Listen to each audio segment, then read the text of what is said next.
let's say that we went through this whole entire thing and we're going to use the home page as a template for landing pages. And we needed to create like 4 or 5 more landing pages.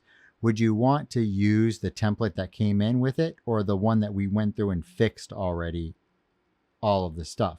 Obviously the one that we fixed. So what we might do when we go through and fix all of this is copy it before we even start adding content to it. Save this as a template, save as template. And then that way, when we go to, and the template name could be like landing page template or something like that.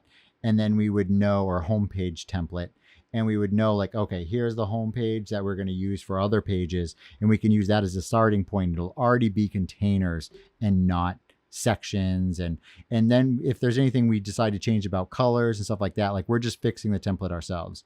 Or we can start with just the template and go in and fix it and make it not be sections. And then just like all of the templates that are already inside WordPress from Envato can just be updated themselves.